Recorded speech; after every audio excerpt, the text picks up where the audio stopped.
voilà ñu ngi leen di nuyu ami internet yu Yeumbeul TV ñu dalal fii ki nga xamante ni tey mooy El Hadji Tambidou nekk chargé de la communication festival Yaay Fatou bi war a am fii ci Yeumbeul du 12 au 19 Tambidou ñu ngi lay nuyu di la dalal ci biir Yeumbeul TV ñu bàyyi la nga nuyoog mbokk internet yi lay seetaan. voilà jërëjëf Mame Diarra donc maa ngi lay nuyu bu baax a baax di nuyu képp koo xamante ni yaa ngi ñuy seetaan ci Yeumbeul TV di nuyu aussi waa Yeumbeul TV yëpp. Voilà, c'est El Hadji Tambidou, chargé de communication du festival Yaay Fatou liggéey bi maa ngi ci ànd ak ku ñuy wax Soso Diop ak Maguette Niang donc nag man maa leen teewal fi aussi waa festival Yaay Fatou yëpp di nuyu waa Yeumbeul yëpp waa département de Keur Massar aussi voilà. Alors Tambidou, pourquoi festival Yaay Fatou? Bon, festival Yaay Fatou nag d'abord tur bi sax ça sonne femme d'abord. Parce que bu ñuy wax yaay moom c'est la mère de tout un chacun maanaam képp ku ci nekk sa yaay la Fatou bu ñu koy wax sigle la sigle mooy loo xamante ni lettre bu nekk dafa am lu muy signifier ñu tuddee que festival des artistes talentueux osés et unis maanaam festival boo xamante ni dafay dajale ay artistes ci wàllu domaine bu ñu mënti nekk aussi tamit ñu leen di aider à ce que ñuy promouvoir leur art à travers ce festival donc en grosso modo loolu soo ko boolee moo indi le concept de festival Yaay Fatou. léegi festival Yaay Fatou bi moo nekk première édition ngeen doog ko initier wala am na yeneen édition yu ko jiitu. non bii moo nekk 4e édition bi parce que ñi ngi ko initier vers 2018-2019 donc boobu la ñu defoon première édition bi ici à Yeumbeul et aussi ñu ko initier mooy la compagnie théâtrale Kocc Dégg avec monsieur Massamba Lo à la tête. donc moom moo fa nekk et aussi ñu def ko en 2019 def ko en 2020 def ko 2021 22 donc ñoo ngi ci 4e édition bi quoi. bi mooy 4e édition bi. léegi festival Yaay Fatou bi ngeen koy édifier but bi lan moo ci nekk lan moo ko waral lan ngeen ci jublu. waaw li tax ñu initier festival Yaay Fatou parce que ñun ay artistes lañ quoi maanaam au-delà de notre personne. am na loo xamante ni moom la yàlla def ci ñun am na loo xamante ni moom lañ bëgg di allier ak suñu vie mu nekk art mu nekk culture parce que vous n'êtes pas sans savoir que dit-on l'homme est un animal culturel donc kon aki dafa nekk lu am solo ci dundu doomu aadama li tax nag ñu ni dañuy taxawal festival Yaay Fatou gis nañ que ni les artistes sont là les gens sont là ku ci nekk am na talent bu la yàlla may ci domaine bu ci nekk yow ce que vous faites là c'est de l'art je peux dire parce que yaa ngi nekk di def animation keneen mi ngi def animation peut-être ci beneen domaine keneen mi ngi créer donc ñooñu ñëpp soo leen boolee nga boole kiy def théâtre boole kiy def slam boole kiy def musique boole kiy def danse ñooñu noonu ñëpp ku leen xool artiste ngay gis donc ñu ni pourquoi pas ñu essayer boole genre diversité boobu noonu yëpp am entre les artistes nga xamante ni dinañ créer benn cadre boo xamante ni le slameur le danseur le musicien aussi l'artiste comédien bi nga xam ne dafay def théâtre dinañ mën a toog benn ngoon wala ay jours yi tegaloo ñuy bokk même scène bi bu kii defee lee kii def lële et tamit loolu noonu je pense grand public bi nga xamante ni daf ñuy seetaan daf fiy gën a jëlee njariñ quoi en grosso modo but bi dafa nekk créer benn cadre d'échange entre les artistes et aussi tamit créer benn espace d'expression pour les artistes parce que boo xoolee ñun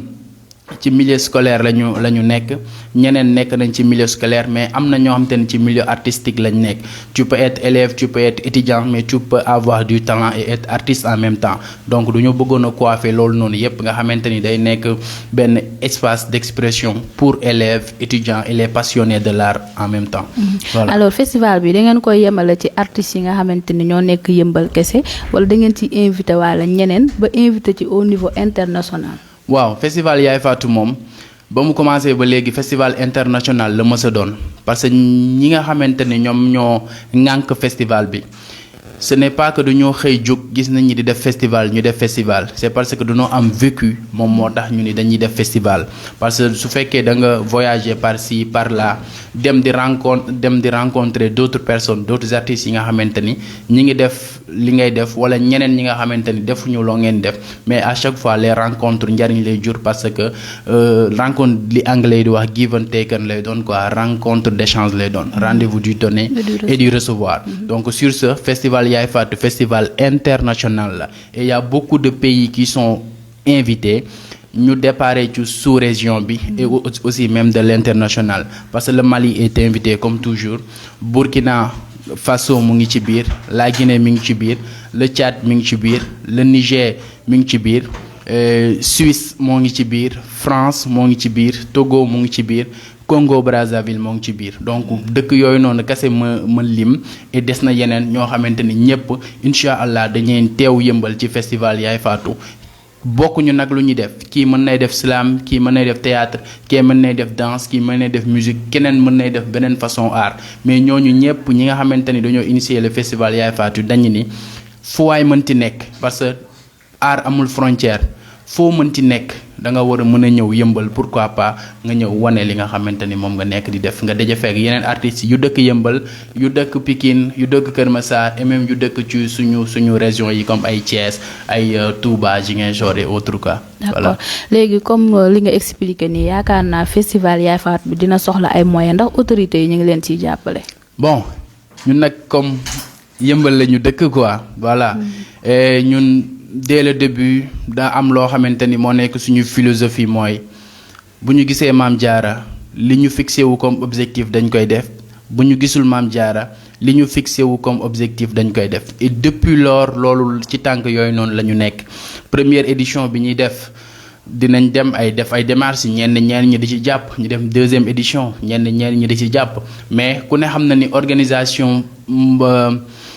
cérémonie artistique dafa metti parce que ñu bari dañoo jàpp que ni c'est du folklore wala dañoo nekk di def loo xamante ni perte de temps la wala affaire genre yooyu, alors que c'est au-delà de ça. Mais loolu nag il faudra qu'il y ait des personnes conscientes pour ñu mën a mesurer l'importance de l'art et de la culture dans une commune wala dans un département ou même dans un pays plus large. Voilà, autorités yi ni nañ dem ci seeni porte ñu frapper leen parce que ñoom ñooy suñuy njiit, ñoom la fi yàlla teg, suñu amee suñu dossier festival bu ñu ko defaree budgétiser lépp dinañ dem ñu yót leen ko. Loolu mooy nekk suñu cër digganteem ak ñoom nag seen cër diggante ak ñun mooy woo ñu dalal ñu qu'on les explique le projet bi nga xamante ni nii moom la ñu sumb, et ñoom lépp loo xamante ni nii ndimbal la bu war a jugee ci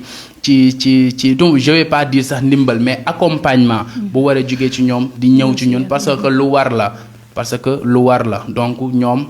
ils sont libres de faire ou de ne pas faire, mais qu'importe s'ils le font ou pas, nous li nga xamante ni loolu lañ fixé wu comme des objectifs incha allah dinañ ko def. Voilà, donc c'est un peu ça, mais actuellement nag ñoo ngi sant yàlla parce que ñoom xam nañ impact et importance bi festival bi am ci biir commune bi, que ça soit arrondissement de Yeumbeul bi yëpp laay wax parce que fépp la coiffé, donc ñoom tamit ñu ngi ciy def ay jéego, et à travers surtout des personnes yoo xamante ni c'est des personnes culturelles, je peux dire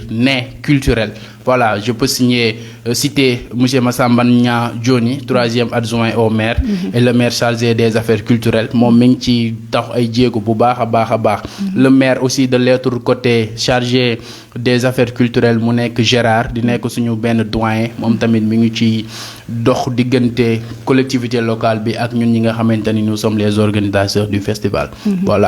Voilà, festival bi war a dérouler du 12 au 18 ay Yeumbeul. Léegi programme bi nan ngeen koy tëralee? Bon, programme bi nag dafa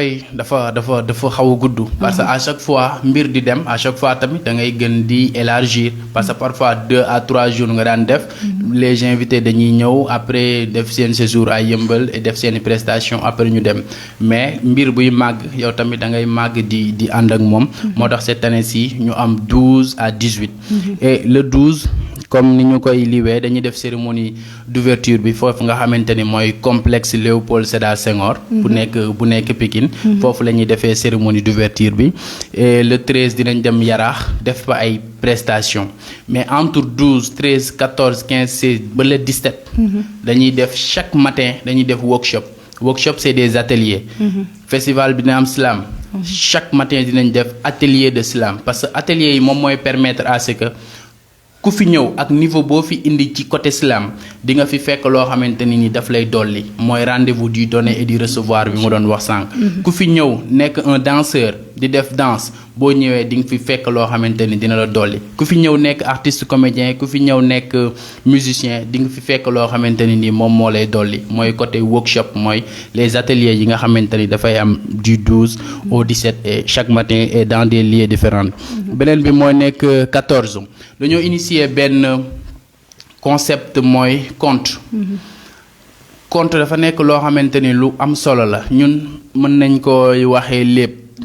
mais c'est aussi un art parce que lépp c'est pas que da nga ni waaw léeboon amoon na fi ay. daan na am paa bi dee na yooyu nit ñi reetaan quoi xam nga ñun loolu la. mais conte dafa am lépp boo xamante ni c'est instructif. maam c'est un art dafa war a am tàmbale am fond am fu mu jeexalee et dafa war a nekk loo xamante ni nii histoire tracée la buy jariñ. et à message boo xamante ni xale bi koy déglu dina si jëlee dara. dina si mën a jëlee dara. et à travers ce festival cette année-ci dañuy pourquoi pas ñu initier nit ñi à ce que ñuy dem vers le conte. donc moo tax teg nañ benn concours boo xamante ni prix spécial la. pour conte képp koo xamante ni am nga texte conte wala bëgg ngaa def conte. mën nga bind nga yónnee ñu boo ñu yónnee après incha allah dinañ ko jot. et ñi nga xamante ni ñëpp inscrire nañ dinañ def compétition léegi nag demi-finale compétition boobu noonu mooy nekk le 14 incha allah te loolu centre Galle Nanondirel bu benn baraak lañ koy defee. bu ñëwee ci le 15. spectacle la ñuy am Blaise Senghor centre culturel Blaise Senghor bu nekk Colobane donc foofu noonu la ñuy def spectacle maanaam ay cérémonie lay doon ay prestation lay doon prestation lépp lay am c'est coloré parce que diversité bi nga xamante ni festival Yaay Fatou yépp daf ko am à travers le slam mooy théâtre musique danse à chaque fois que ñu wax prestation dafay am rek jour boobu noonu loolu lépp dañ ko fay gis et ça sera le 15 au centre culturel Blaise Senghor. Le 16 dañuy def caravane ici à Yeumbeul sud plus particulièrement caravane boo xamante ni nii dinañ choisir des points yoo xamante ni gan yuy ñëw ak fépp fu ñu mënti jóge dinañ leen dugal ci mbedd yooyu noonu ci biir Yeumbeul. terminer ko nag cérémonie officielle bi nga xamante ni ci la ñuy inviter toutes les autorités yi nga xamante ni ñi ngi nekk ci arrondissement de Yeumbeul et département de Keur Massar. ñu ñëw toog que ça soit les autorités coutumières politiques religieuses et autres parce que fête la boo xamante ni nii comme plume d'éveil li ñu woote woon Yeumbeul capitale. Yeumbeul capitale lañu fa soxla wala Keur Massar capitale pourquoi pas. voilà loolu nag ñi koy defee terrain basket bi nekk Yeumbeul sud mooy récemment bi le maire Baye Modou Aram Diop bi le maire doon inauguré. voilà espace bu rafet boobu noonu rek de passage quoi léegi le 17 incha allah jour yi nag dafa bari le 17 dañuy am nuit blanche. nuit blanche boobu nag Yeumbeul lay doon. nuit blanche nag c'est pas ay tëgg fecc way affaire yooyu noonu de ay lee ay meew yooyu noonu amu fa de nuit blanche boobu noonu nag ça sera une nuit artistique lay doon. et lépp loo xamante ni nii tamit ci coloration festival bi la ci ay côté prestation dafay am et dina am yeneen ak yeneen yu am solo yoo xamante ni dina fa tirer. voilà parce que performance bu ñu koy wax mooy tey Mame Diarra est animateur Mame Diarra est journaliste Ada et autre chose. wala c'est un amoureux des filles wala un technicien. donc moom dañ koy soxla ku nekk jaaykatu gerte bi et autre parce que bu ñuy wax performance ñun dañuy fexe ba kiy tëgg bool. kii tëgg sabar ak keneen kiy guitare ñu mën a def loo xamante ni harmonie la. et en même temps kii slam l'islam. kii danse contemporaine. ñëpp daal dinañ ci gis seen bopp ñëpp dinañ ci gis seen bopp et loolu mooy yëfi artiste quoi. dimanche nag mooy cérémonie de clôture bi. cérémonie de clôture bi concert lay doon au centre Galle Nanondirel aussi. concert lay doon boo xamante ni ay artistes yu am solo yu jógee yëmbal ak yu jógee feneen ak feneen et nos invités surtout tamit dinañ ci wane seen bopp bu baax a baax et en grosso modo daal loolu moo nekk le programme du festival nga xamante ni tous les matins c'est des ateliers de formation et les soirs c'est des prestations et des visites di wanal suñu gan yi dëkk bi bu baax a baax. léegi festival bi day am jour yoo xamante ni da ngeen koy def ay tickets wala lépp tout c'est gratuit. bon festival bi tout est gratuit parce que ñun bon dañoo baax trop festival bi tout est gratuit parce que boo xoolee y a de la qualité dans le festival y a de la qualité bu ñu wax qualité dañuy xool côté production tey jii le directeur artistique du festival moom mission mooy wër fépp foo xamante ni nii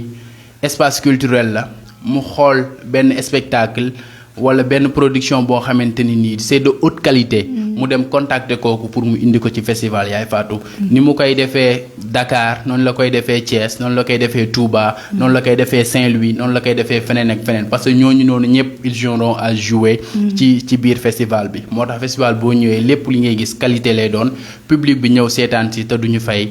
dara. C'est juste ça. voilà ñu ngi ci cappaandaw émission bi. ñu bàyyi la nga wax sa mot de la fin. waaw di le remercier waa Yeumbeul TV yëpp. voilà di remercier le technicien Ada maa ngi koy remercier bu baax a baax sama boy la nag moo tax ma sonal ko quoi. voilà di remercier équipe bu festival Yaay Fatou bi di ko dalee ci directeur